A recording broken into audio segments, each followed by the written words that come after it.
مولاي صل وسلم دائما أبدا على حبيبك خير الخلق كلهم مولاي صل وسلم دائما أبدا على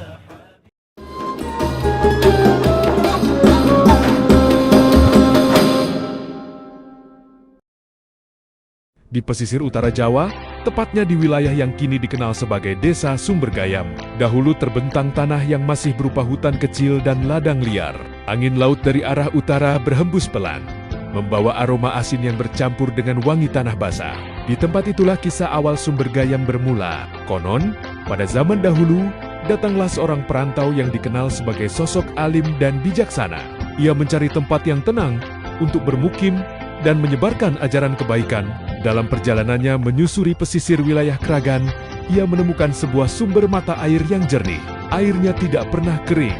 Bahkan saat musim kemarau panjang melanda daerah sekitar, masyarakat sekitar yang kala itu masih terpencar-pencar, mulai mendekat dan memanfaatkan sumber air tersebut untuk kebutuhan sehari-hari. Mereka merasa terbantu karena airnya segar dan melimpah.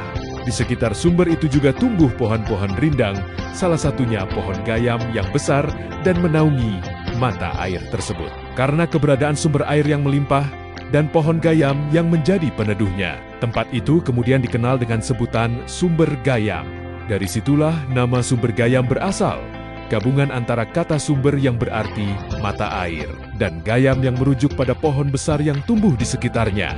Seiring waktu, semakin banyak keluarga yang menetap, mereka membuka lahan, bercocok tanam, dan sebagian lainnya menjadi nelayan karena letaknya yang tidak jauh dari laut. Kehidupan pun perlahan terbentuk.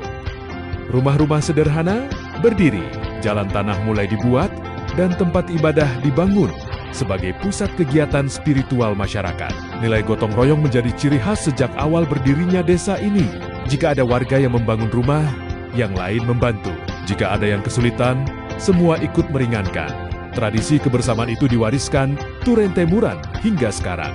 Sumbergayam pun berkembang menjadi desa yang dikenal dengan masyarakatnya yang religius dan pekerja keras. Laut memberi rezeki, sawah memberi hasil, dan sumber air yang dahulu menjadi awal cerita tetap menjadi simbol kehidupan. Meskipun zaman terus berubah, kisah tentang sumber mata air dan pohon gayam tetap dikenang sebagai bagian dari identitas desa. Hingga kini, Desa Sumbergayam di wilayah Kregan berdiri sebagai saksi perjalanan panjang dari sebuah sumber kecil di bawah pohon gayam menjadi permukiman yang hidup dan penuh cerita.